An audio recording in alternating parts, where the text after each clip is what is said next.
Welcome back to Keeping BZ, the show where Zach and I make an excuse to hang out and pretend to be productive by recording a YouTube video of a video game. So, we're back after high demand with another video of Sonic Lost World. I mean, we honestly, we tried to think of other games we could play. We scoured through a massive list of hundreds of games. But at the end of the day, in an infinite universe of never-ending games, you have to come back to Sonic Lost World. I mean, there's no other games out there, for whatever reason. Brandon won't accept fighting games or card games. I've tried. No, but platformers are kind of really the platformers, beat-em-ups. Those are kind of the easiest ones for us to do. Like, I could do... Like, I've been wanting to do fighting games, but there's, like... The arcade mode can only provide so much in terms of gameplay. And, like, you know, Brandon said we're almost half... Actually, you said we're past halfway, aren't we? Yes. Okay. Yeah, we're a decent ways into the game, and we could possibly finish it in this part, but we'll see. Yeah, so I figured, you know what? This is now Keeping BZ / Let's Play Sonic Lost World, I guess. I guess, at this point.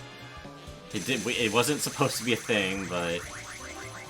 And by the way, Zach, this is the snow level. Oh, right, yeah, this was the snow level.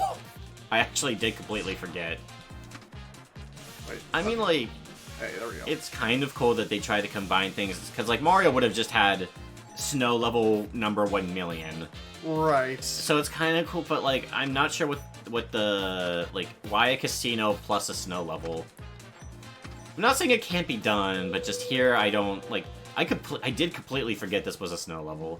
Is there many Arctic casinos in the world? Not that I'm aware of, but to be fair, I haven't been that far north, so I don't know. My folks have, and they say that there is a literal North Pole that's over there that's like a Santa workshop, but it's more like a tourist trap, and so... Oh, yeah. But nothing like a casino to my knowledge, but you'd think there'd at least be casinos all over the world. Like, that's fairly possible. I'm not sure if all over the world, but like maybe in like the United States, because I don't know about gambling laws in Antarctica, if they even have gambling laws. Do you ever plan to actually go to Vegas, Zach? Is that ever on your bucket list? It depends. Maybe if I want to go to EVO, but I don't know if I'd ever want to go through that, because there's very few places in the world I really want to go. I want to go to Japan because I'm a weeb, so of course that's to be one of the places I want to go. I want to go to Akihabara. I want to visit, like, probably some places in the UK. Like, I don't know, like after seeing, like, some games that take place in, like, the countryside of Ireland or Scotland or England or whatever the hell. Like, I mean, I would like to go to London, but I want to go to, like, London, of course, but I also want to see, like, the smaller towns of... Because I want to see if they're any less shitty than the small towns of America. Right. Because, God, I mean, like, to be fair, I've only really known, like, this small town of America, the one I live in, but, God, I hate it, and I don't want to see any more. I feel like I've got the gist. Yeah, the longer you... I mean, you know, in some senses, when I have friends come to my small town to visit, they appreciate it in some ways over the big city, but, you know, just, like, on the opposite end, I'm like, no, I'd rather be where you guys are, in the city where things are, like, happening all the time. Because, yeah, like Zach, I do want to go to Japan, but, you know, I feel like it's important to get a breadth of different types of culture if you travel around. It give you a real idea, because if there's anything I've learned from traveling pretty much all over the world, it's that people all over the world are essentially, we're all kind of the same. We all have the same goals, we're all kind of striving for the same stuff. And, you know, for the most part, people are pretty decent no matter where you go. Oh, god damn it. Yeah, we all want to get laid, get paid, and throw some shade, you know? Yeah. Well, no, like, when I went to Mexico, this was Belize. When I was a kid, I decided to hang out with the maids at this one hotel I was staying at, and the maids' daughters chilled with me and my cousin and watched Freddy vs. Jason in Spanish while eating pizza. Like, it was one of those mind-breaking moments of, oh yeah, I guess we're not really all that different at the end of the day. Yeah, that's kind of what I always try to tell myself, because it's kind of hard to think that, because, you know, me, like, I don't travel, like, I mean, the farthest I've ever left is to Florida to go to. I never remember if it's Disney World or Disneyland. I think it's World in Yes. Florida. Okay. Yep. You're right. But to me, Florida might as well have been a different country. Yeah, I mean it is pretty different from here. I mean, you know the Florida man jokes. Yeah. I also didn't see any alligators, and I was kind of disappointed. I felt like that was part of the true Florida experience. Well, if you know where to look. Oh, did you get to go on an airboat? No. Well, that is part of the definitive Florida experience. Like, you have to ride on an airboat. I can't ride an airboat. Why? Because there's alligators, and I'm gonna die. You are far above the alligators. The alligators can swim up. I've seen videos where they swim up. No, I mean, if you see any alligators, they're gonna be, like, on the sides of roads and, like, ditches. That's where I saw them most of the time. They just want to chill out in the sun because it's hot out. Nature wants me dead. Nature wants us all dead, don't forget. There's a reason why we had to kill nature first. Global warming will save us. Yes. And then it'll kill us. But at least I will die by man, not by some crocodile. Yes. You know, at least I'll die knowing that our TVs were powered. Yes, we will die seeing the robot apocalypse come, not through being swallowed by a blue whale or something. I don't know. I don't know why that's the first example I turn to. I mean, it's kind of hot. That you think that's hot? What? What? I don't know what you think I said. Anyway, we're playing Sonic. Yeah, we're playing Sonic, which, you know, talking about what you just said, Zach, is kind of relevant to Sonic, I would say. If you look online, if you look online for long enough. Yeah, I know. Unfortunately, but anyway, that's the same of any fan base. Yeah, fair. Whatever, I'm not gonna judge. Though I do remember being on YouTube once and seeing a comment for the Sonic movie where a girl commented under the trailer for the second Sonic movie, "Sonic is so hot," and I'm like, all right, I guess. Yeah, it's very weird.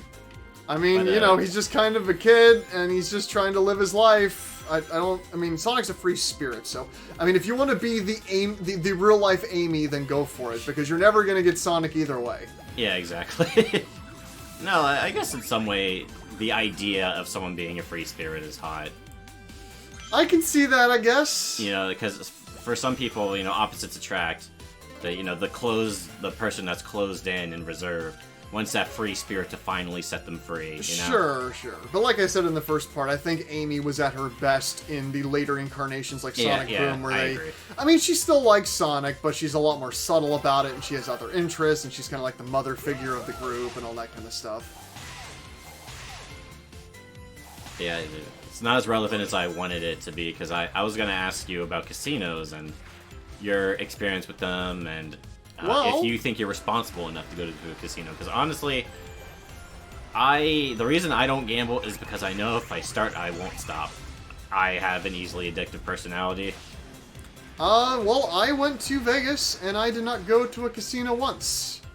I just I went to casinos, but what I should say is I never actually tried to, you know, ever use them. I just watched people use them, and I was okay with that. Yeah, because I've always wanted to play, I mean, Brand's gonna roll his eyes when I say this, I've always wanted to play the card games at casinos. Mainly blackjack and, was it 5-card poker? I think that one has a specific name. What's funny you say that, Zach. My friend over in Canada, on his birthday, is going to a Magic the Gathering convention in Vegas for his birthday. Because in October, they're celebrating 30 years of Magic the Gathering. 30 years of being a terrible card game. Yes.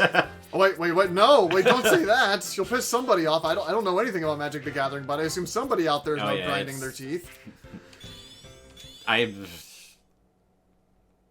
be fair, I like Shadowverse and Hearthstone. Those games are also terrible.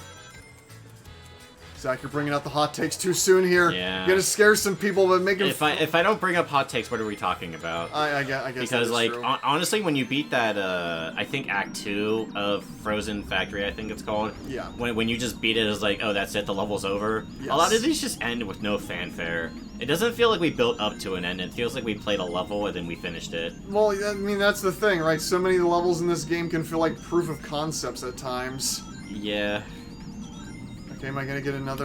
Like it feels like they needed a snow world because they're aping Mario, so they need a snow world, but they remember this is a Sonic game, so they needed to be casino.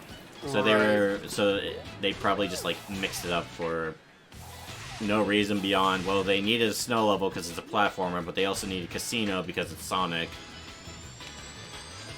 Yeah, like, levels feel very haphazard, like this game wasn't really planned out very much. We'll just throw a level here and a level there, or just, you know, keep up the variety, I guess. Or like how the martial arts master would use like fruit, like apples or oranges as like weapons or something. Yes. I forget how, it's been a while. This game's not very memorable except for when I finally got to go back and listen to the cutscenes, it made me realize how terrible these cutscenes are.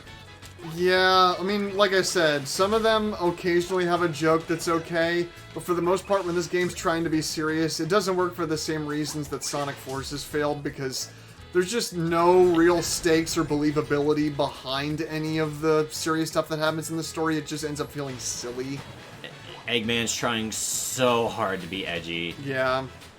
It's just like I've been seeing a lot more. I mean, I haven't actually watched these YouTube videos, but I've seen a lot of YouTube videos that are titled something like Shadow's not as edgy as a lot of people make him out to be. It seems like there's a lot of pushback to Shadow being the edgy one now. Although I don't know how common a belief that is, but I've just been seeing more and more YouTube videos about it. So, but I mean, do you believe that, Zach?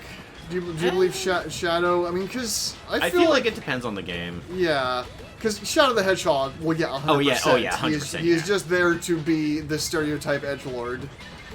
He now has guns, and he swears, and everything's real serious. Well, in Sonic Adventure 2, I felt like even if that game script is terrible, and it's all just like a retranslated Japanese script into English that then translated back into Japanese, which then was translated back into English. It was, at the end of the day, Shadow was just, you know, he was the evil, strange clone of Sonic, and there were darker elements in the story, but at the same exact time, yeah, there wasn't this overall feeling of them forcing the edginess. Yeah, I didn't feel like Shadow was edgy. Now, honestly, and as bad as Sonic 06 is, I don't think he was particularly edgy in 06. Maybe he had, like, some powers like an edgelord would have, but I don't think in the story he was really all that edgy. Well, I mean, if there's anything people compliment Sonic 06 for, it is the characterization of Shadow in the game, where him and Rouge and Omega really do have this bonding, this group between the two of them that's evolved over Sonic Heroes and the other games in the series, that you can actually feel their camaraderie, that they are all buddies and that are all part of this fight, and Shadow and Rouge have this connection with each other, and Shadow now, you know, isn't alone and he has friends, and I can totally see it, but yeah, I mean, yeah, but he's like not an edgelord, he's just like a guy who's cool, and he has powers, and he takes off his little rings on his hands when he's unlocking his true powers. Yeah, I'm starting to feel like a lot of like anti-hero / villain friendships tend to be a lot cooler than your typical heroic friendships, because heroic friendships are always so, what's the word, saccharine. They're always so like, they're the bestest of friends, and nothing ever goes wrong, and they're like, maybe not always like entirely open with each other, but there's always this belief that they will be friends forever, and like the friendship is kind of expected. But like when I was watching, like I binge watched all of Harley Quinn season 1. I don't know how, it just sort of happened, and it just sort of felt like there's a bit more camaraderie between Harley and her crew, right? Than like something like Sonic, Tails, and Knuckles. Like they're all pals, and you know they all like each other. But I don't feel like it goes that deep. They just sort of like being around each other. But right, I mean that's what I liked about the Sonic 2 movies. That not just that, you know, Dr. Robotnik tricks Knuckles, and then eventually Sonic and him realizes that he's being tricked, and then he works with Sonic. They actually like have an in-lore reason in the movie as to why Sonic and Knuckles have a connection with each other, and why they end up becoming friends. and there's like reasons and motivation, and that's the thing, right? Because so many relationships, be them romantic or just friendships and shows, have this problem where there's never really a motivation behind the relationships. It just feels like they have to get together because that's kind of the purpose of the thing. They need to for the story. They need to be friends because that's the direction the writers want them to go, instead of, you know, motivations in their personalities that would inspire a dynamic between them. Yeah, I think that's why, like, you know, because I've been seeing a lot more people say they really like the Team Dark, chemistry. Like, I feel like the reason why anti-hero stuff works is that they all start off, you know, like some type of edgy or like lonely or just straight up villains. Like, you yeah. know, like Rouge is a thief, and Omega is a killer robot, and Shadow starts out trying to blow up the Earth with a giant space station with a powerful gem connected to it. So yeah, but then they like all get together, and yeah, I would say they have like some of the best lines in Sonic Heroes. Yeah, absolutely. And I have a theory as to that, but I don't know how to put it into words. It's basically like, I guess when you're evil, you don't really trust a lot of people, so when you actually do trust to make friends with someone, it means a lot more. Right. Is the way I would put it. Because, like, especially if you're going to do, like, crimes with someone, you better be damn sure of that person. And once you do enough murders or robberies with the same partner, then you get to really know them. Yeah. You know, Brandon, you and I need to do more murders and robberies. Yes, this is what we've learned. That's the only way to form connections with other people, is to do horrible crimes in order to get closer. I mean, that's what, to be honest, that is what some movies have taught me. Yeah, yeah, basically. But I it's not, okay, being real, it's not just about, you know, doing crimes together. It's more just about, like, you've gone through something together, whether legal or illegal. Yeah. You know, once you've had that, then, like, you know, who all your real friends are and who everyone you can trust is. Yeah, because a lot of times you'll have characters that get into relationships with villains where they see the true nature of the motivations behind what they're doing, and maybe something they thought was one thing turns out to be another. You know, I think Sonic and Tails get along because Tails thinks Sonic is cool, and Sonic thinks Sonic is cool. Yeah, but although it makes me think about something in this game, like, because Tails, like, gets so mad at Sonic, like, instantly when Sonic goes like, hey, we need Eggman to undo this machine. Tails goes, what, you think I'm too stupid? And Sonic's like, what the fuck? No. It's just Eggman's machine. It's probably easier for him to shut it down. Yes. And I'm like, I wonder if that could be possibly because, like, they just think each other as, like, cool. Like, Tails goes like, oh, yeah, you know, Sonic's cool and he runs fast. And Sonic's like, yeah, I got someone who admires my speed, or, like, someone I could just... Or, like, someone who could finally keep up. Right. But then, like, once they, like, actually have to... But then once they actually say something one disagrees with, they just go like, oh, what the hell is that supposed to mean? Although I guess it would kind of make sense. Tails is a bit insecure, but I feel like it just doesn't work. It's not set up very well. No, I mean, so much of Sonic Lost World's writing is the prime example of, like, trite writing just so things will happen. Like, we want this story to go in this direction. Okay, how do we get there? Well, I don't know, just have him write that Tails gets mad because, Tails thinks that Sonic is trusting Dr. Robotnik more than him. Which, obviously, Tails, being the more intellectual character you would think would also understand Sonic's motivations. And not that, and instead of just being like, like, that makes it seem like Tails is insecure of his own intelligence, which is not something I would ever think of with Tails. Yeah, I would think it would be more like, maybe Tails thinks that the only thing that makes him useful is his intelligence, and once that gets questioned, or once he can't use his intelligence to solve something, then he just starts to go like, what can I do? Yeah. But I don't think that's where the story is going. I think they just want an artificial conflict between Sonic and Tails to make the story cooler or something? I don't know. Tails didn't have a problem with Sonic and Eggman working together in Sonic Adventure 2. And it just, and like, I even thought the writing in Sonic Colors was better with portraying the relationship between the two of them when they're just being buds and joking around with Eggman. Instead of, because, you know, that's why people liked, I mean, even if I look back on a lot of Sonic Keller's cutscenes and I'm not really a big fan of them, I mean, at the end of the day, I appreciate the tongue-in-cheekness over Lost World trying to be serious and feeling more like a shitty kid's Saturday morning cartoon.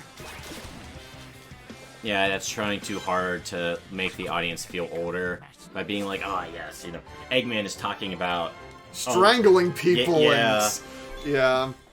1 minute you're talking about genocide, and next. Yeah, well, we'll most likely get to that cutscene in this part. Zach, we are finally able to do a new level. Yeah, why the fuck is this a thing? Besides just padding. Yeah, I thought we might be able to beat the game in this part, but we may not. We may have to do another just because of the arbitrary bullshit design of having to constantly grind flickies in order to get the next level to happen. Win or lose it, Snow Cone. The last time we met, you ruined my nail art. Now I have to reapply a whole new coat. See, she's a woman, so she paints her nails, and that's all she cares about. Yep. Oh, well, in that case. Oh no, what I meant to say is, I'm so sorry that you have nothing more important to do in life. Oh, you're gonna pay for that. As soon as my nails dry. Yeah.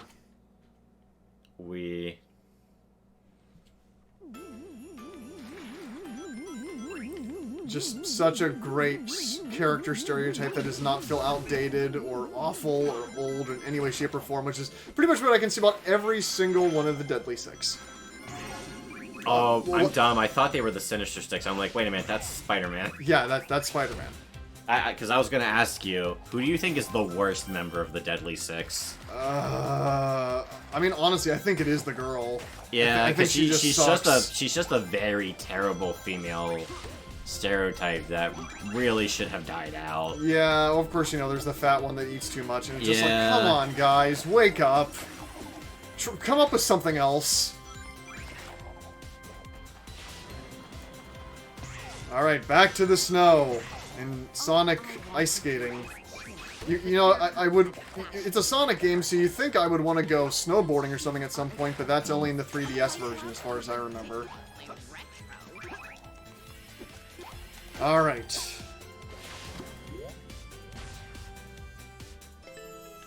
Do you have a favorite ice level in games, Zach?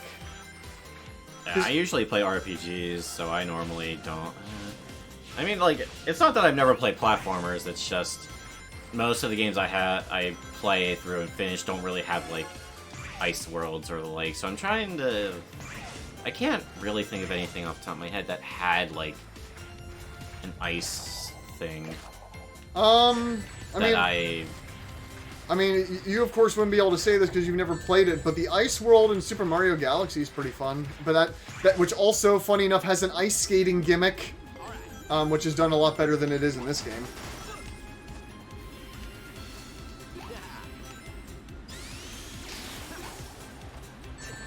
Oh. Yeah, now I'm just trying to think of ice levels I've played through, and I can't really think of any. Oh, well, I mean, it's probably hard for you to remember too, Zach, because most of the time ice levels get a bad rap because of, you know...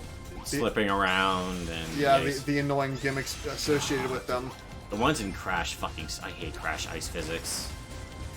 Well, I mean, I'm not the biggest fan of Crash in general, though I do want to play Crash 4 at some point just to give it a shot. I'm dumb and I forgot to get that while it was still free. I didn't think about it until literally, like, the month ended, and I'm like, fuck. Oh, you did it? You didn't get it on PlayStation Plus? I should have. I had, like, so many weeks to get it, and I just kept forgetting. I think they also had Tony Hawk 1 and 2 on there, too. Which, I'm not really the biggest Tony Hawk fan or anything, but hey, if it's free, I'll play it. Oh my fucking god. Yeah, I would rather play Tony Hawk Underground too, but if I had to remember... I keep forgetting there's even free PlayStation Plus games I could be getting. I usually use PlayStation Plus to play fighting games online. Well, I say that, but my PlayStation Plus was for a stretch of a year, was entirely used for Final Fantasy XIV. So...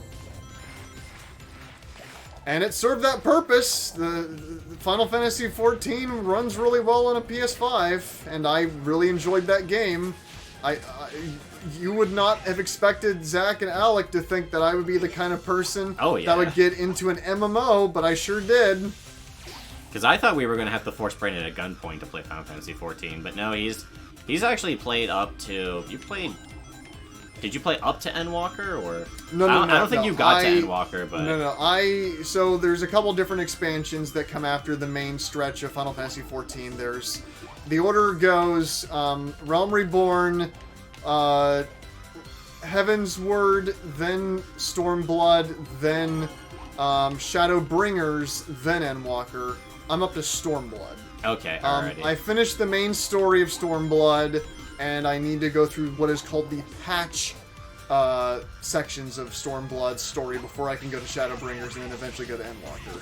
But for people that don't play Final Fantasy XIV and have no idea what the fuck I'm even talking about right now, I mean, here's the thing, right? People don't want to play it because they're like, oh, fuck, man, I don't have the time. Okay, no, like, dude, listen. With Final Fantasy XIV, you don't need to worry about that. The game is made in a sense where the only time you need to be interacting with other players is when you do dungeons, and the game can find people to do the dungeons with you if you don't have, like, a party build-up. It's better to have friends with you, as I learned from having Zach and Alec do dungeons with me. It's actually a ton of fun, but you can really play 14 as a single-player game in chunks if you want to. The game is designed, and the director has said this specifically, that it's designed with the intent of you being able to play FF14 without having to worry about being super committed to it. You can just pick up and play it anytime you want, and it'll be fine, especially if you're just playing it as just a single-player game. And I feel like that works up until the goddamn Crystal Tower. That kind of intimidated me away, because it doesn't help that the first time I did the Crystal Tower, I massively fucked up. And it just made... It also doesn't help that now that I work an overnight shift and I stay up overnight, I mean, I could probably still find people. To be fair, I've only made the assumption I wouldn't be able to really find anyone overnight, but still. But I haven't really had time or the energy or will to want to play Final Fantasy 14. Yeah. So I don't really want to pay the subscription right now, but I do want to get further. I do own all the expansions. And for you 14 players out there, I want Zach to get back to it just so he can see the story of Heaven's Word, because holy shit, it is so good. I've been really enjoying the patch story. Like, I thought the main story for Realm Reborn was like very up until the end. Oh yeah, 100%. But the patch story has been really engaging so far. It's just that now it's like, do the Crystal Tower, which has all these like very specific boss fights where you have to play in very specific ways. Oh, Zach, here comes the scene. Look, Eggman saved Tails.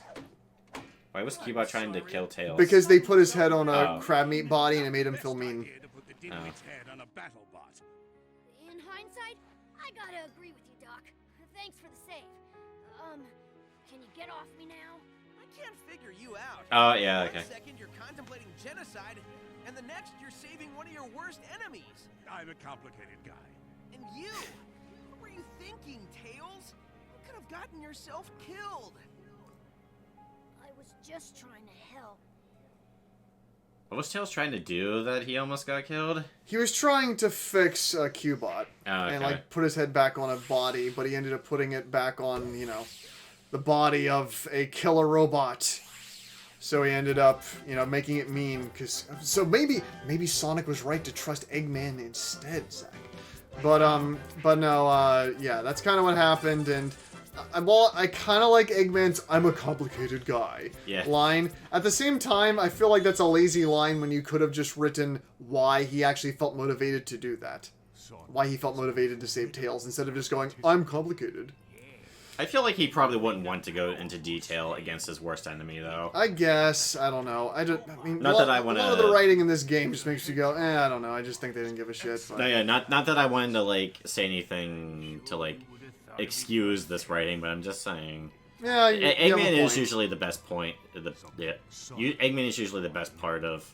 And points of any Sonic game. Yeah. Especially Sonic Boom. This looks dangerous. Yeah, I know. That's why I'm having you do it. Gotta watch more Sonic Boom. Silent Forest. Which is not silent at all. In fact, the music is very loud.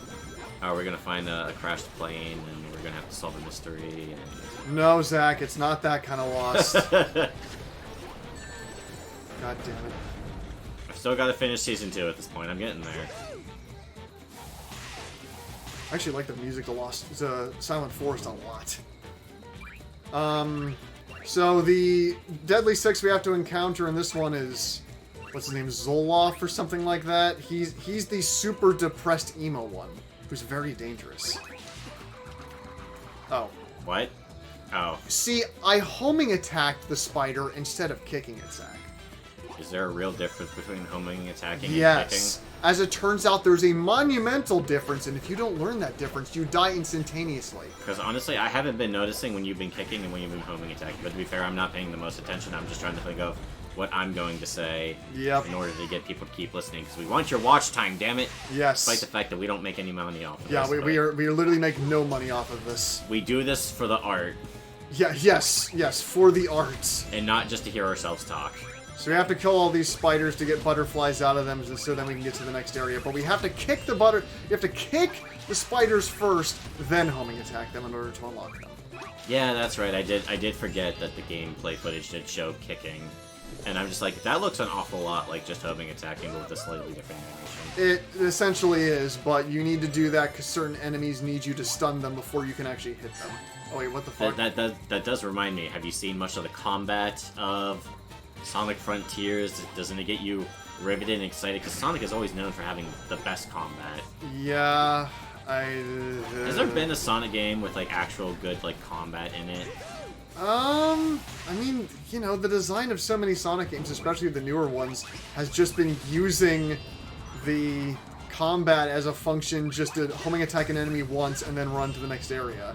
Which to me, I'm perfectly fine with. And when they tried doing combat in Sonic Heroes and Sonic 06, it became just like, now homing attack them 6 times because they have health bars. Or throw Chaos Spears repeatedly. Yeah. Or grab things with your Psychokinesis and start throwing that. And yeah, it's not the most engaging thing. In terms of what has had the best combat, I don't know. I mean, Sonic Battle? No, I'm kidding. But like... I mean, I must have liked that game's combat enough to beat it, despite how repetitive that game is. It's extremely repetitive. It is. I'm honestly surprised Kid Me was willing to tolerate it for as long as I did. But I guess I just really wanted to discover the mystery of Emerald that much. Yeah, I mean, back in the day, that's how I was, because I needed to play and finish every single Sonic game to completion, because I needed to know what was going to happen in the story and what the lore was, because I actually got involved in Sonic Battle's Talking Head storyline the same way that I did the same for Sonic Rush and Sonic Rush Adventure. Now that I think about it... That's who I was as a kid. Actually, Brenton, I just thought of something that might depress you. Sonic Battle was the first Sonic game I've ever beaten. Oh no. Because that game's incredibly repetitive. It is. It is. It took a lot of willpower. Greater good. Let's make sure his sacrifice isn't for nothing.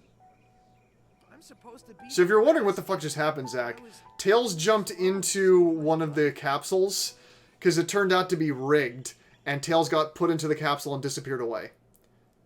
And Eggman, in complete serious tone, goes, Tails acted for the greater good. We must make sure his sacrifice is not in vain. And it's so weird and self-serious. Like, I get they also want to push Sonic, you need to slow down and think, but, like, every other time Sonic's seen a caps, I don't know. What did you do with Tails? What?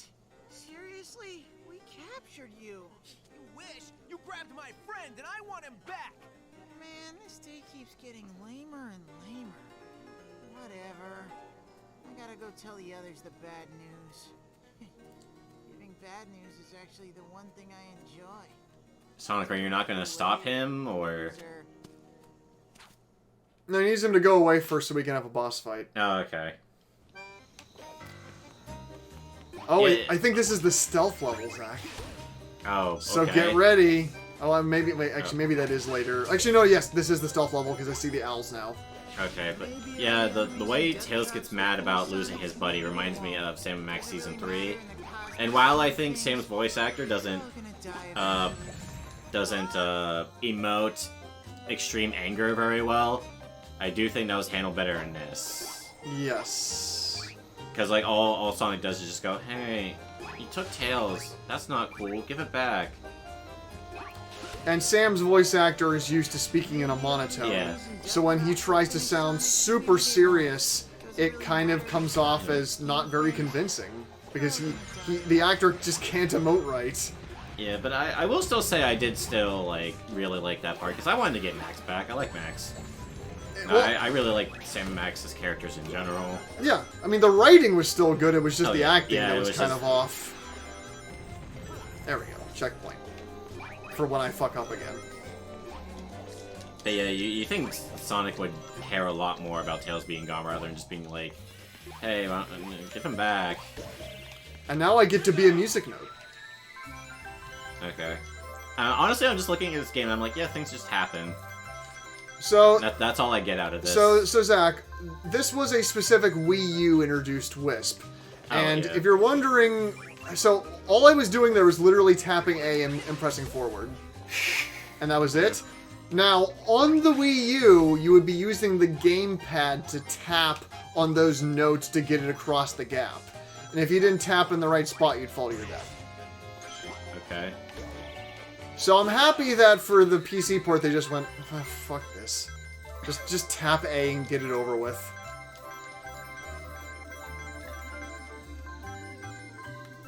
I'm surprised they wouldn't turn it into like a rhythm game where like when you see the note touch the black notes, you just hit A to continue jumping off of them. Damn it. Just, But no, instead you just tap A and hold right. yes, basically. Okay. It's a little less involved than I first thought. Although to be fair, what I thought wasn't very involved either, but... Yeah. So I guess this stealth section is... Maybe that's another level I then. do think this is at least more engaging than what you've shown me of Forces, but that's not saying much. No. Because Forces was just, you would literally just dash through the level and then that was it. I mean, I prefer Forces in the sense that I find Forces a lot less annoying to play, more just kind of dull. Well, I find Yeah. Sonic Lost World just kind of irritating because of its mechanics. Uh-oh. The pigs are coming! The metal pigs are dropping! Oh, okay, here it is. Okay, alright. I was about to say, have we entered the stealth section yet? No, Yes. no, we haven't. This just feels like a weird section to have when Sonic's supposed to be chasing someone, and now he's slowing down for a stealth section.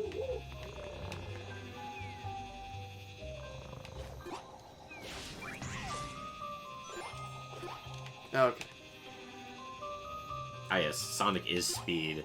Look at him speeding along through this path. Yeah, I don't think there's been a stealth section in the Sonic games since Sonic 06. Because remember, there's the part where you have to sneak past the guards. In the Oh, hub world. right! Except everyone Yeah. just floats over the thing and beats it immediately. Yeah, this is way better than that, but Because, like, you're supposed to use that, that weird power that Silver gets to get through it faster. right.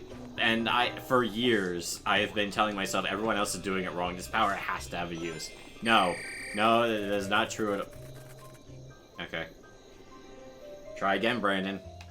That was fun. But no, like, for like, years, I thought, nah, other people are just using this power wrong. There is no way it is this useless. Yeah, it is that useless. I don't know why I keep giving games credit. Because, like, I want to feel like, well, I mean, they had to have put this in with, like, some purpose. Maybe it's, like, convoluted, but it's got to be more useful than what people think it is. But lately, I'm just like, no, sometimes it's just convoluted and terrible. My brain wants just things to make sense, but I have to realize sometimes people do things that make no sense. They do that a lot, actually. The world doesn't make sense. No, Don't no, get come caught. on! I'm just not fast enough? Like, what am I doing wrong here? You're holding the run button? Yes, I am Okay. holding the run button.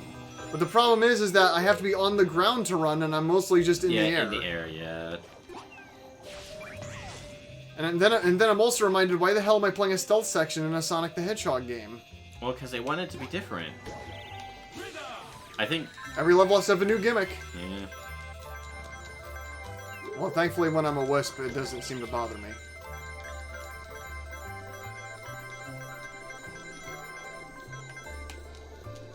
Wait, Wait, no! wait, what? It kind of locked me in place there. I was confused. And then someone out there is going, oh, blaming the game. Alright. Blaming the flawless Sonic Lost. I mean, I will admit I am. I've been that guy way less, but I did used to be that guy that'd be like, oh yeah, blaming the game for your own fucking... It's a skill issue. It's never the game's fault. But now, you know, now that I've been trying to do more or less plays of my own, I'm like, you know what? Yeah, sometimes it is the game's fault. Fuck people. Sometimes the game is just terrible. Conker's bad for a day. I won't let it go. I can't let it go. Zach, no! Nah. We already spent so many videos explaining this. No, no, no, You're come on. gonna die. No! Oh, thank Christ. Okay. No. Why does the bird keep get distracted by in the sky, by the way? It keeps looking... Oh, well, I got the checkpoint. That's all that matters. You have like 40-something lives. Wait, no! Get up there! Get up there! Get up there! As a matter of fact, I've already pretty much given up on hope, happiness, success.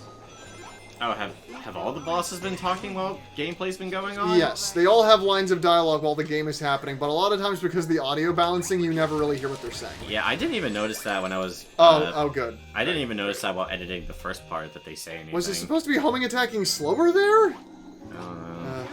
I don't want to do things slow! I'm playing a fucking Sonic game! No, you're not playing a Sonic game. You're playing a Sonic game trying to be a Mario game. Yeah. And as we can all see, it's working out very well.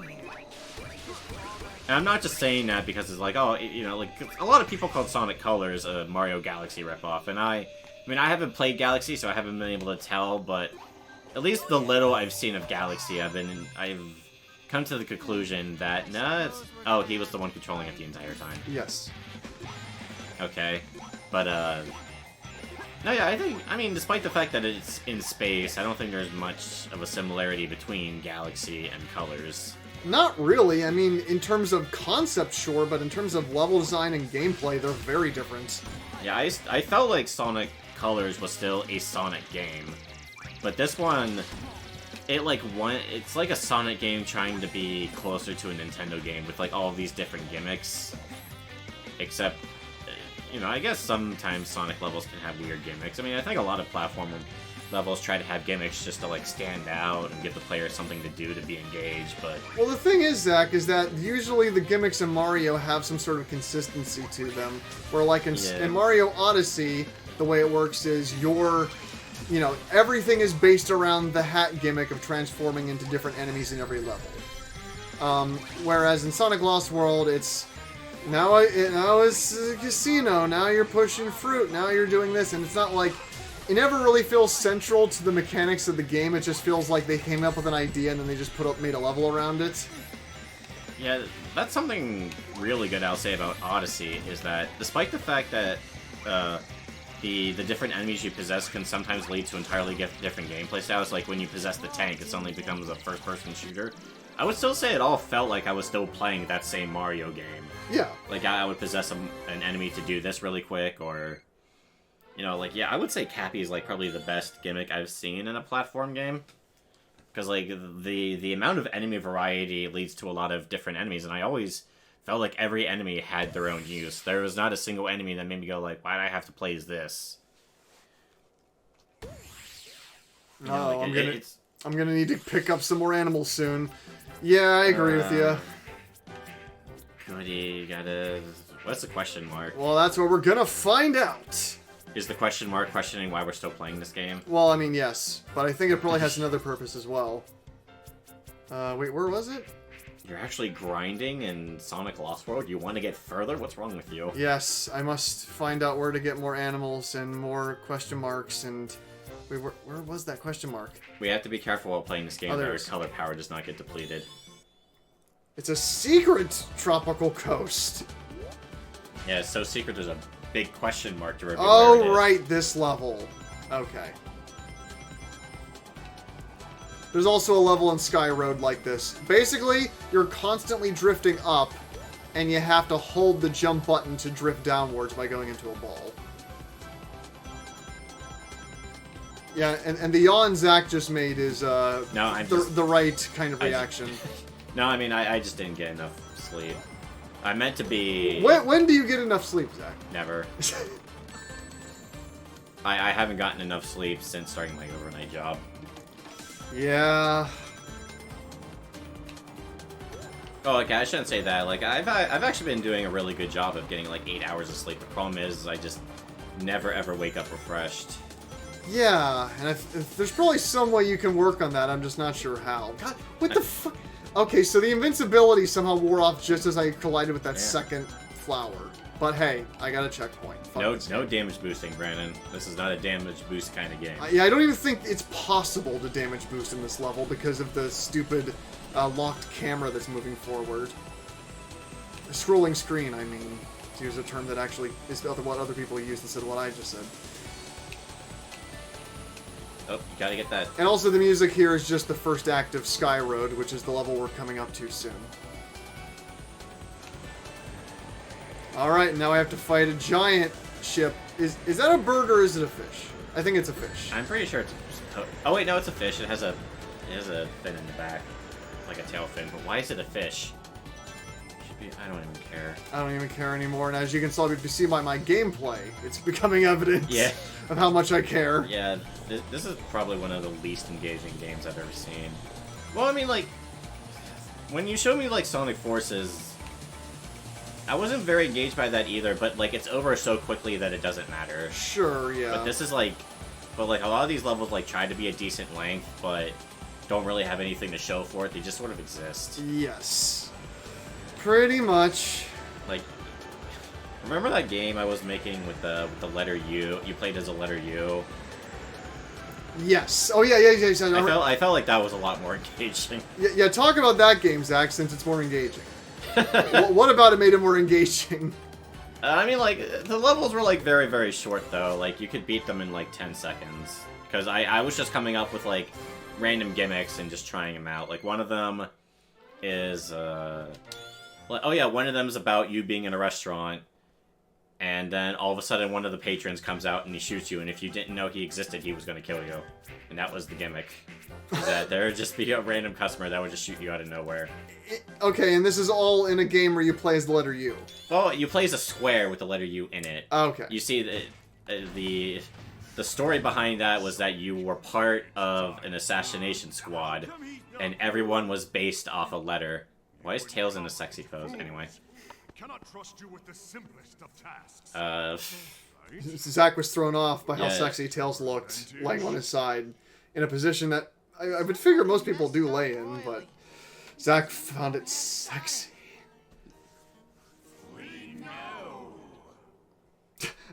I did like Tails' animation in that shot, where he just, like, signals the camera, like, good fun.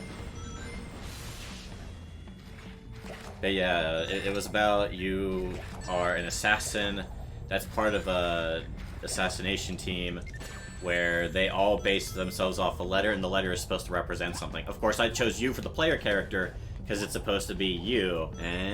Oh, I see. Yeah, that's I remember the game being fun though, like how you would make each level something completely. Oh yeah. It was almost like, would you say, kind of like WarioWare, where each a level... little, yeah, WarioWare, but instead of different mini games, it was like a very short platform level where you had to quickly guess what the gimmick is and then try to beat it.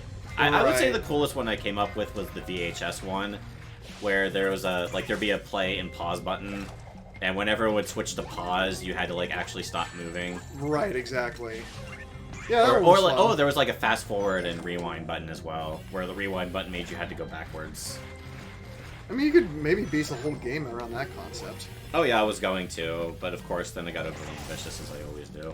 Yeah, you need to just finish it. Because it was going to turn out the letter, because the other thing about the alphabet assassins is that if you're a Val, you were like important. You know, you were one of the top dogs.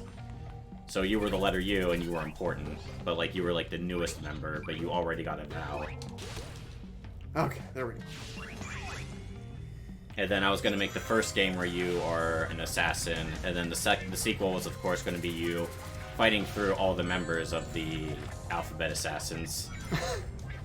You could give them different personalities. Yeah, like C was Crazy Cop, Okay. W was Woman of the World.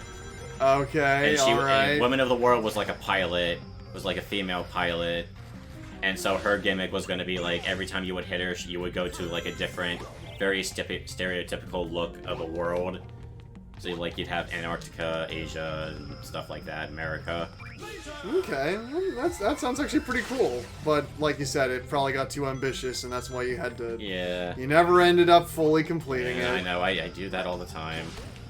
What the fuck? Okay. I think eventually one day I want to make a game that's exclusively for keeping busy, but... You should do that sometime, and we'll play it.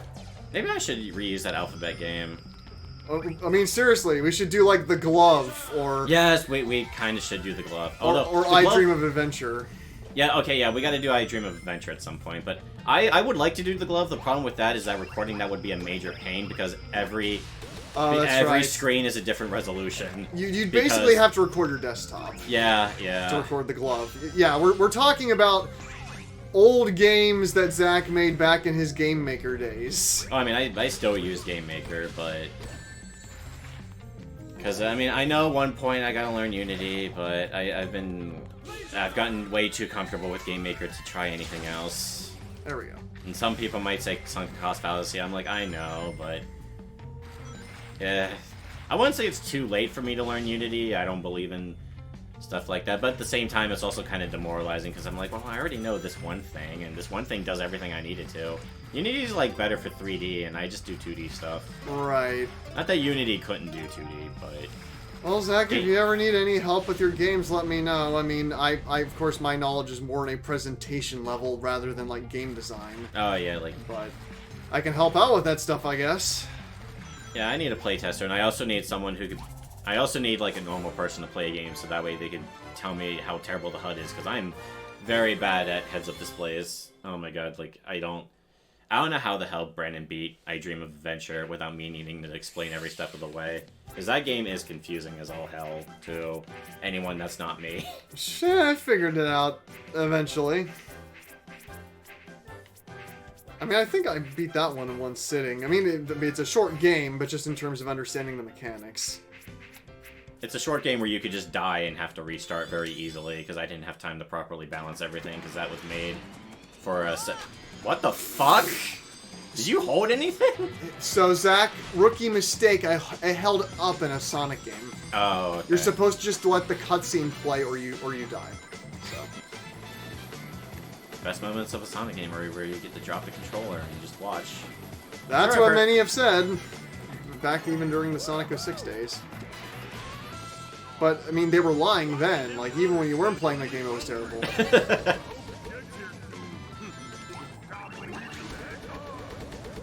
Okay, yeah, they are saying things. I think this is the 5th time you've played this level.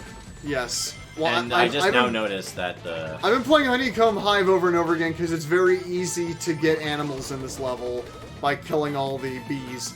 And also because the level's, like, fun, which isn't something I can say about most of the entire game.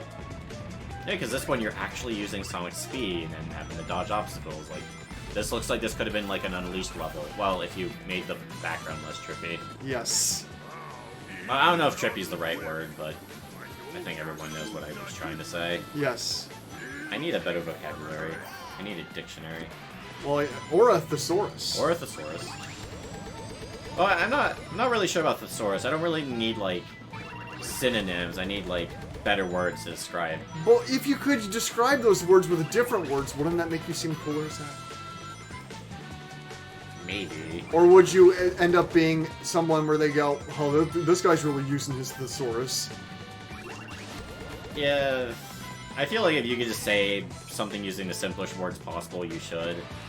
I feel like there's no reason to make things overly complicated, except except I always do it because I think I'm being fancy and different, when in reality I'm just being plain.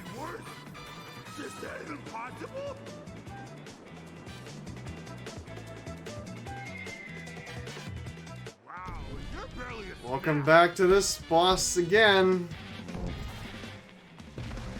This is the best part about keeping busy, though. I don't have to edit any of this out. Yes. Although I am going to have to edit the audio levels. That might actually be more annoying. But I mean, we're you know, you and I, we're keeping busy. We're showing this game as it is meant to be played, and this is how it is meant to be played, by grinding to get animals, because, you know, for some reason game developers think, I mean, like, length of the game is important, but if this is how you're lengthening your game, then... It might just be better to make a short game. Yeah, exactly. And just, like, charge less for it at that point. Because I think Sonic Forces was cheaper than your usual game, right? That was 40? Yeah, it was. And then this one was 60? I'm pretty sure Lost World was 60 on the Wii U. But I don't know, maybe that was just a Nintendo mandate. Maybe. But, like, I don't know. I know game developers do this stuff because they have to pad, because... I don't know if I would say there's an arbitrary reason for why people think they need their games to be longer. I wouldn't say it's arbitrary, because I do, you know, if I'm spending $60 on a game, I do want a certain amount of content, you know? Well, I don't want to beat the game yeah. in an hour if I'm paying 60. But, like... I don't know. I mean, that's the eternal debate, right? You know, Yeah. does content, if content can be good enough, is it worth the price? You know, if it's well designed enough. And I would say that it depends. Depends on the type of game, and it depends if it's engaging enough to warrant the price. But an hour, yeah, that's really short. At least be several if you're going to charge that much. But not so many modern games these days, and we talked a little bit about, because that's one of the topics we talked about maybe broaching in our last Sonic Lost World video, was open world games. Because so many AAA video games rely heavily on, well, we gotta give people bang for their buck, so let's make the game infinite. Let's put 1 million flags all over the world map so they'll have to get all of them. Give an infinite amount of content so they can play one game forever. And I hate that design philosophy so much.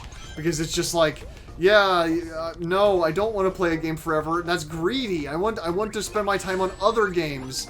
I usually just, with so many games, I beat the story and then I'm done. Yeah, I don't know, I've become, like, sort of half and half. It depends on the game. Like, I know recently for, like, fighting games, well, maybe not even recently, but, like, for a long time, fighting games have this kind of thing where they have to be like, you have to be able to play this game forever or it's not a good fighting game. Yep. And I'm just like, sometimes it's just good just to pick up a fighting game. You play it for, like, a year or so, depending on how long the game stays, quote-unquote, alive. And then once you're done, you just stop. But, like, I think because so many people keep playing the same fighting game for years, there's this idea that if the fighting game can't last, like, over a decade, then it was never good to begin with. And it's like, that's not true. Some games just have their time. Yeah. And sometimes people like to revisit those games, and then they're all online, so they just pull the plug on it, and then you can never play it again unless if somebody decides to make a fan server. Now, yes, is it cooler if a game stays alive to show, like, how good it is? Sure, like, you know, like, it could still be cool that people still play Street Fighter Third Strike, or Guilty Gear XX Accent Core Plus R, or, you know, many other games, but just because a game has its lifespan, and then after it released like its final DLC or whatever, it like dies after a year or two, you know, that doesn't mean it was awful. It just means something to move on to now, you know? Like, there's so many different games to be playing. Yeah. You know, like, now that there's, like, a really big indie scene, and, you know, like, thanks to indie games, there can now be so many different fighting games you can play. You don't have to be limited to ArcSys or Capcom or SNK. You know, you got Skullgirls, which I can't remember the name of those developers, but you got Skullgirls, you got what's it called, Pocket Fighters. I think it's being made by a Brazilian team. Basically what I'm getting at before Brandon dies of boredom of me talking about fighting games more is that a game doesn't have to last forever. Like, I mean, story games, I don't think anyone expects those to go on forever. Eventually they just do have to end. Persona 5. Yeah. Or I guess I should say Elden Ring, because poor Alec is still trying to beat that fucking game. He's got like 130 hours in it. It's just like, Elden Ring, please just let people go. Yes, and I mean, you know, I will say that, like you mentioned Persona 5. Persona 5 is an exception for me, because while I do think that game should be way shorter than it is, especially in terms of the story and how it's paced, I think the gameplay loop of Persona 5 justifies a large part of the length because the game's a combination of the gameplay systems constantly feeling like you're always progressing and moving forward. There's always a new event happening in the game's world, and also because the game's style and presentation is immaculate and incredible, it makes P5 always effortlessly fun to run through. Yeah. Even if Persona 4 is a better story.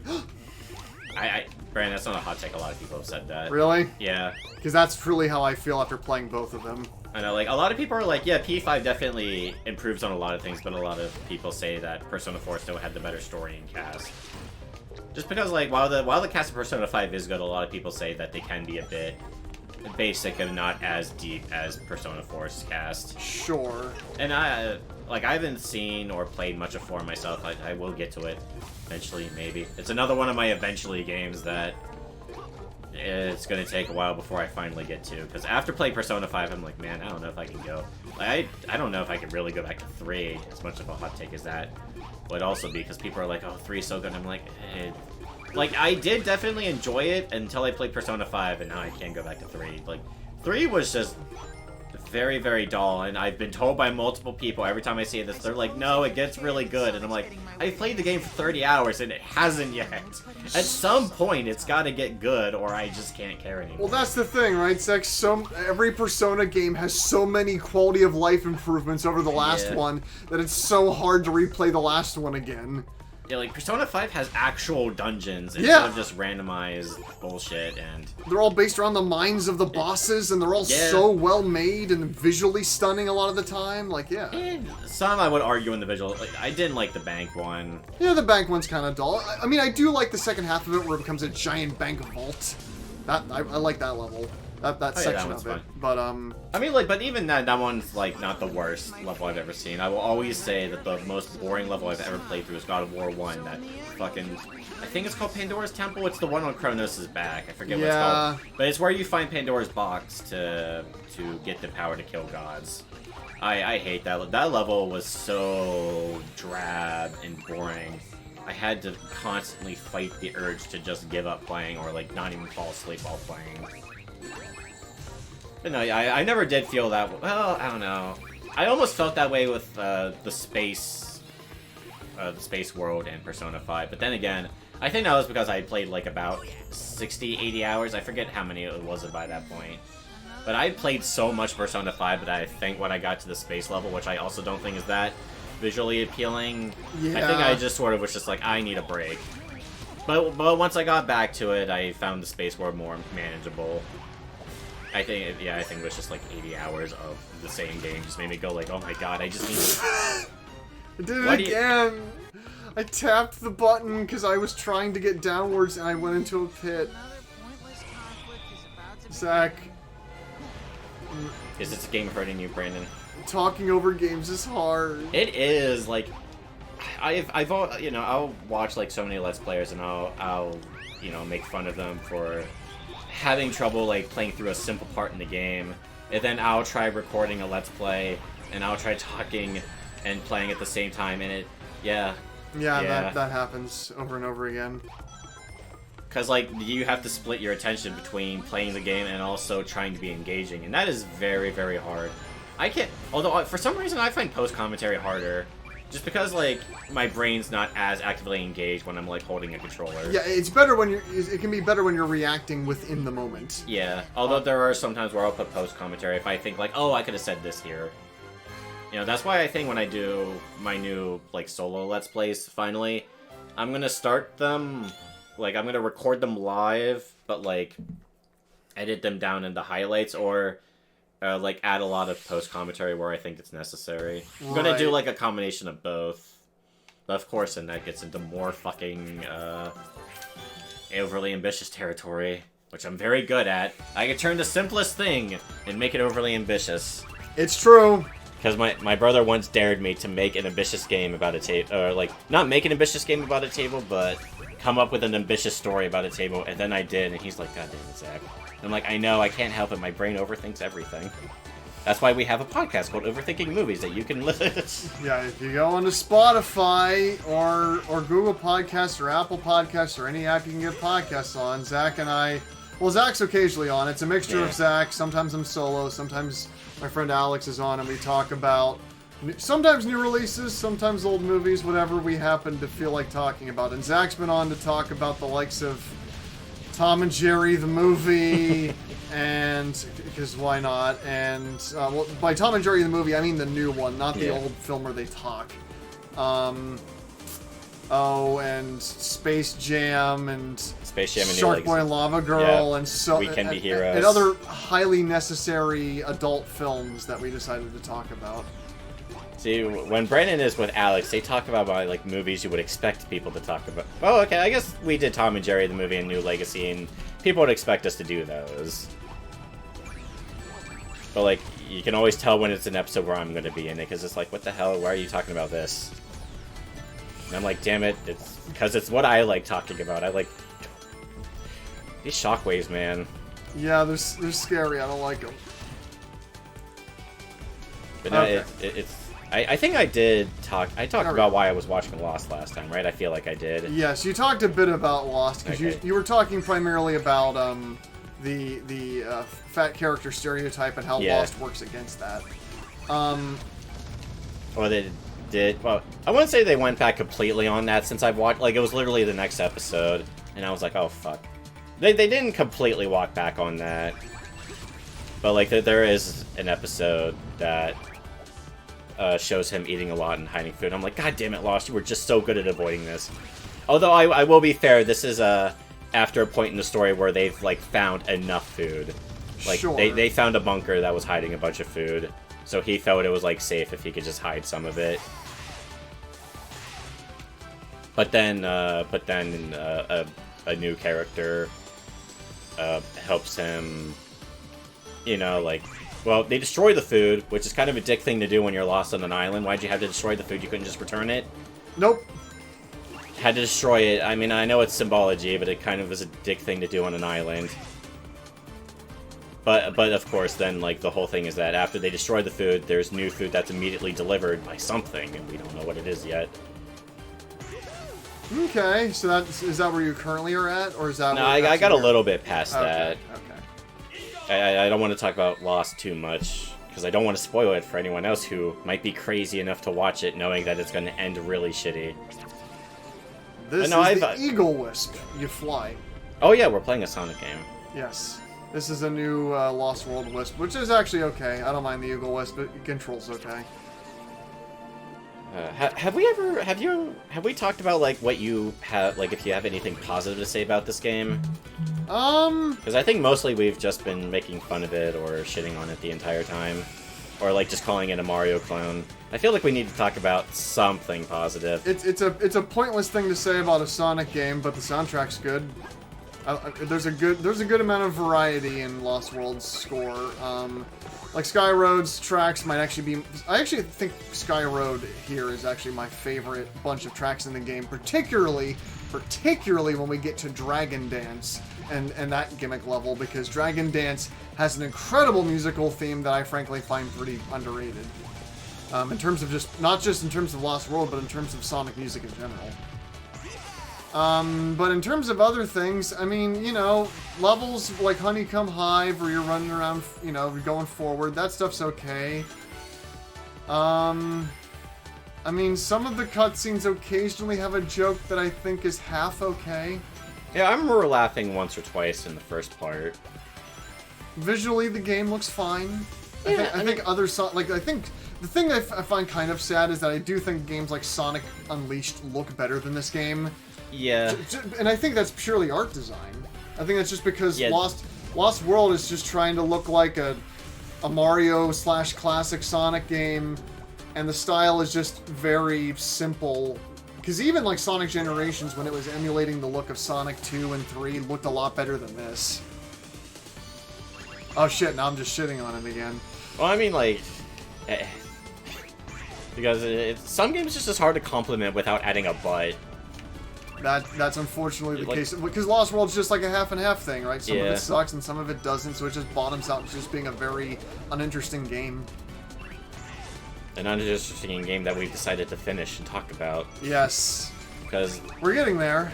I mean, it's not interesting itself, but it leads to interesting discussions. We're looking at currently 1:30 a.m. in the morning, Zach, so let me know what you're thinking in terms of how far you want to go with this.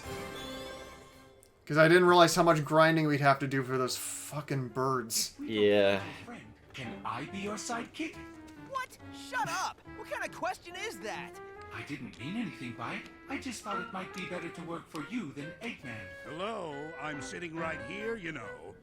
Orbot, no matter what happens, I won't fail again. I will save Tails. It's stuff like that that makes me want to be your sidekick. Tails is lucky. Seriously, I'm right here. I can hear you. Actually, okay, that one was pretty good.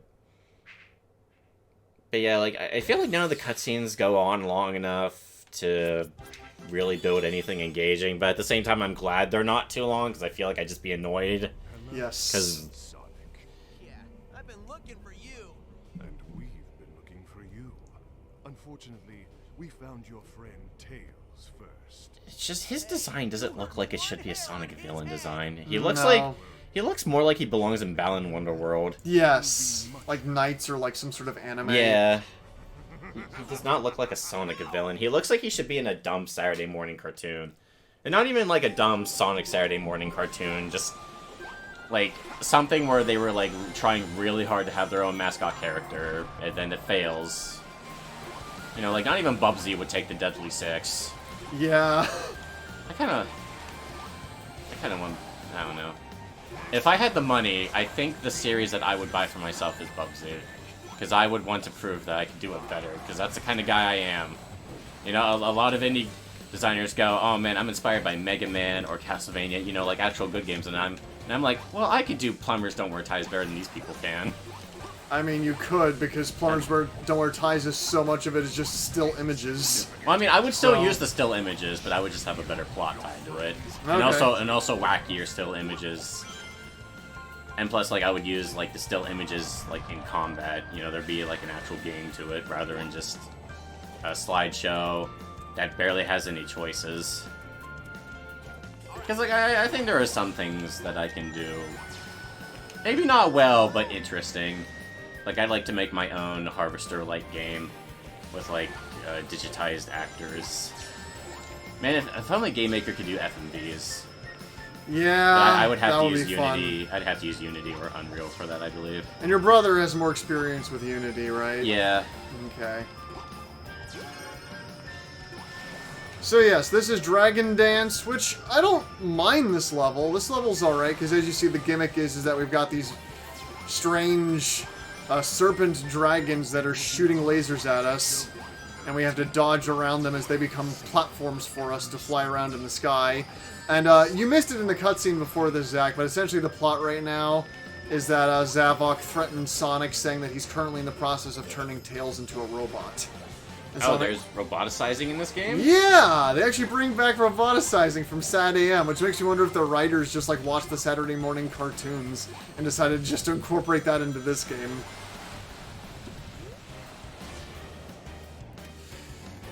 Oh yeah, we're at the boss already. This boss sucks. So you have to homing attack along the sections of its tail and then hit Zavok, but for whatever reason, the game is very inconsistent with when it lets you hit it. Oh, goody. Yeah, I think after this level we should probably finish this video. Oh, see, see, Oh, God see. damn it. Yeah. Yeah, for some reason it'll just occasionally throw you off. Now, technically I can still do it, but now the game is like, now it's like not kind of pointless because he's gonna just go again. Alright, hit it And then you again. just hit it again and just... Yeah, it's so stupid.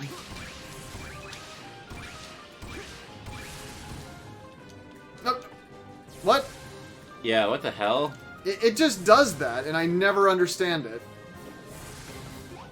This happened when I first played it too, where I was just like, okay, but what am I actually supposed to be doing? About to say, do they really want you to run along it, or...? No, you're supposed to homing attack. Yeah, because that's what it looks like, but then sometimes it just doesn't give you the reticle.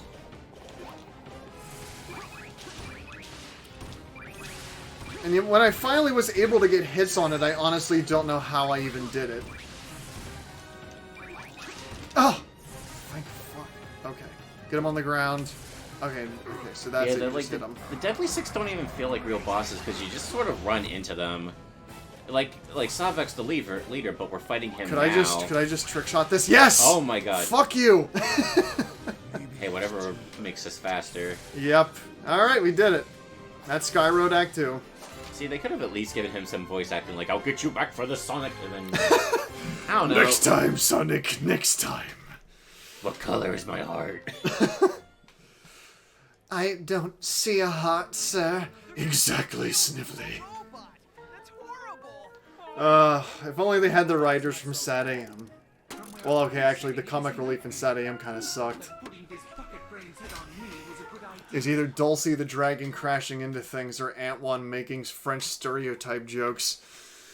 Dulcie's better, but not by much. Not by much, Zach. Not by much. But at least she has a point in that she can fly people around. Oh my god, more grinding. No! Brennan.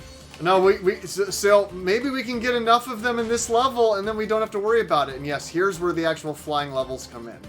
Brennan, I'm gonna have to do so much audio editing. Why? No, Zach, it's just one audio track. It'll be fine. It'll be fine. But like, we probably peaked the mic Lord knows how many times. Yeah, you're probably right. I don't want to go on. I don't want to keep you here until 3 a.m. to finish Sonic Lost World of all things. I know. Although to be fair, we're gonna do Keeping Busy Part 3. At this point, yes, because yeah, we gotta finish it. Yeah, we've already got this far. But like, I'm afraid we're gonna have like 10 minutes left. We're gonna have to fill the rest of the time with something. Yeah. Ultimate Marvel's Capcom 3. Is that a good game? I like it. But, I mean, okay, a lot of people really like Ultimate Marvel's Capcom 3. Is Sonic in it? No. Why do I care? Like, come on, Zach. I mean, I have Sonic Ultimate. Yeah, Sonic Ultimate. Smash Ultimate, but I need to... But that would involve me, like, setting up my Elgato, and I'm lazy. Although I really should set that up again. That would give us so many more Keeping Busy options. Yeah, I have been wanting to play some, like, PS2 games and Xbox games and stuff like that. Eventually, we have to do... Oh, wait, no. I don't want to do a Keeping Busy of Blue Dragon. We're doing a Let's Play of Blue Dragon. I've already decided this. Oh, really? Are you going to have Alec and I on, or are you just going to do it yourself? It depends on what you guys want to do, if you want to join in or not. Well, it's an RPG, Zach, so that's kind of a commitment, especially if you're going to have to, like, cut out battles or whatever. Yeah, that's why I was thinking of just doing that solo. But I figured maybe you guys could be guest commentators every now and then. But sure, we'll I don't see. mind that. I mean, I would do it just so I can watch Blue Dragon, because I probably won't play it, but I don't know. Because recently, out of nowhere, my friend Alex gifted me a 360 that he just wasn't using, so I've been messing around with games on that, so maybe I would, but I don't know. I'd rather play Lost Odyssey or Infinite Undiscovery before I touch Blue Dragon. No, yeah, honestly, I was going to say maybe I'd want to borrow your 3... I mean, I have a 360. I don't know how well it works. Hasn't been used in a while. It used to just be the streaming machine for my mom. Right. So, but I remember it acting. I remember it acting goofy, which is why we got something else for her to use. This level has a time limit, Zach. Oh yeah, it does. Why is that? I don't know. What happens when the time runs out? Well, thankfully we won't have to find out. Okay, good. Because I beat the boss. And now we can move on to the next level. No. Well, no, I think we may actually have to grind before we can do the next level, so I'm just gonna call it here, because fuck this game. Why is grinding a thing in a Sonic game? I know, we're so close. Literally, all we have is, I think, the next level, and then and then after that we unlock the final world, which is Lava Mountain. So, and then that's it. Honestly, this does make me think some Keeping Busy videos could be 2 different games. Yeah, and we could, like, you play a game and then I play a game that we want to show off. Because that's the thing, like, I chose Sonic Lost World just because it's an interesting, weird, kind of forgotten Sonic game. Not because it's a good game. I don't think it's a good game, but we should probably use Keeping BZ more for games that are like hidden gems that we played in our childhoods that we actually want to show off. Or games that I can annoy Brandon with. They also work. No. No more annoying games. Well, I mean, like, they're not annoying for me. You know, they're like card games and dice games. And but, like, if we do 2 videos, then maybe it'll give Brandon some, you know... Brandon, like, I could show off a card game and then Brandon can play more Sonic... Brandon can play more Sonic games. That's all he wants to play is Sonic. I mean, at some point, I don't mind doing, like, a Keeping BZ of Sonic 3, because I can play the game in my sleep. And that's, like, a good video game. Yeah, I actually, like... I am fucking terrible at Sonic 2 for whatever reason, but Sonic 3 I found myself being able to play fairly well. Yeah, we can maybe do that, but I promise you, Zach, whatever I choose next, it will not be a Sonic game.